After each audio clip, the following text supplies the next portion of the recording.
Halo, perkenalkan saya Ragil Aditya dengan NIM 241011201092. Saya dari Program Studi Sarjana Akuntansi Fakultas Ekonomi dan Bisnis Universitas Pamulang. Nah, untuk hal ini saya akan menjelaskan terkait pengevaluasian strategi, balance scorecard, peran audit, dan tantangan manajemen strategi abad 21. Kebetulan ini adalah tugas akhir dari mata kuliah Manajemen Strategi dari dosen pengampu Ibu Rizka Rismawati SE MAK. So, sebelumnya mohon maaf kalau nanti artikulasi terkait penjelasannya kurang jelas. Mohon dimaafkan. Let's go. Di slide pertama yang kalian teman-teman lihat bahwa ada balance scorecard BSC, merupakan sistem manajemen strategis yang menghubungkan visi dan strategi organisasi dengan pengukuran kinerja. BSC tidak hanya menilai aspek keuangan, tetapi juga aspek non-keuangan, sehingga memberikan gambaran kinerja yang lebih menyeluruh. Lalu, yang kedua, ada 4 perspektif balance scorecard. Yang pertama, perspektif keuangan. Ada pendapatan, laba, dan ROI. ROI itu apa ya? Kalian bisa searching sendiri, oke? Lalu yang kedua, perspektif pelanggan, kepuasan dan loyalitas pelanggan. Itu utama, pelanggan adalah utama. Lalu ada perspektif proses internal, ada efisiensi, kualitas, dan inovasi proses. Lalu yang terakhir, proses pembelajaran dan pertumbuhan, SDM, keterampilan, dan budaya organisasi. Nah, ini nih yang perlu banget. SDM nomor 1. SDM nomor 1, pelanggan nomor 2. Karena kalau misalkan SDM-nya begitu, yang ada nanti mana-mana customer-nya, nggak ada customer-nya. Betul? Lalu ada lagi evaluasi strategi dan kontrol sistem. Evaluasi strategi dilakukan untuk menilai keberhasilan strategi dalam mencapai tujuan organisasi. Karakteristiknya berkesinambungan, objektif, berbasis data, berfokus pada hasil, dan responsif terhadap perubahan. Nah, kontrol sistem membantu memastikan strategi berjalan sesuai rencana. Seperti itu.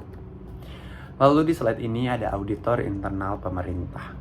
Auditor internal pemerintah berperan menjaga akuntabilitas, transparansi, dan efektivitas organisasi. Auditor harus independen, profesional, objektif, mampu menilai risiko, mengevaluasi pengendalian internal, serta memberikan rekomendasi perbaikan. Yap, lagi-lagi pemerintah. Tidak mau komen, tidak mau apa, pemerintah. Lalu, ada perubahan dan paradigma baru auditor. Di sini ada peran auditor berubah dari pengawas kepatuhan menjadi mitra strategis organisasi. Ini juga oke sih sebenarnya auditor. Auditor kini lebih proaktif, berbasis resiko, memanfaatkan teknologi, mendukung tata kelola yang baik, serta berkontribusi dalam pengambilan keputusan dan penciptaan nilai tambah. Benar, karena auditor itu tidak hanya menilai, tidak hanya memberikan sebuah pendapat gitu kan, tetapi bisa menjadi mitra strategis. Ini benar sekali. Jadi jangan anggap auditor itu sesuatu yang menakutkan, melainkan menjadikan auditor itu sebagai teman. Nah, ini dia strategi pada abad ke-21, abad kita nih. Abad kita. Strategi modern menekankan transformasi digital, inovasi berkelanjutan, orientasi pelanggan, penggunaan data, fleksibilitas, kolaborasi, dan keberlanjutan. Wow, udah kayak slogan ya, udah kayak slogan yang sebelum-sebelum itu. Organisasi harus mampu beradaptasi dengan perubahan lingkungan yang cepat untuk mempertahankan keunggulan kompetitif. Ini, pahamkan kata-katanya ya teman-teman. Jadi saya tidak perlu mengulang, karena teman-teman harus memahami kata-katanya. Nah, ini adalah kesimpulannya. Balance scorecard membantu organisasi mengukur kinerja, dan auditor internal berperan penting dalam memastikan tujuan organisasi tercapai. Di era abad ke-21, organisasi dituntut lebih adaptif, inovatif, dan mampu memanfaatkan teknologi untuk menghadapi perubahan yang cepat. Betul.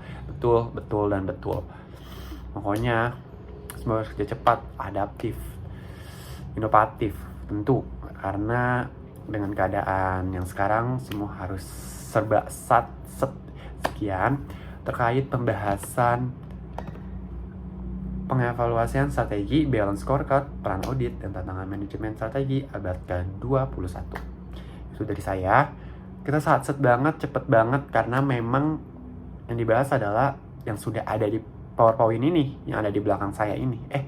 Di layar maksudnya. So, bye-bye. Assalamualaikum warahmatullahi wabarakatuh.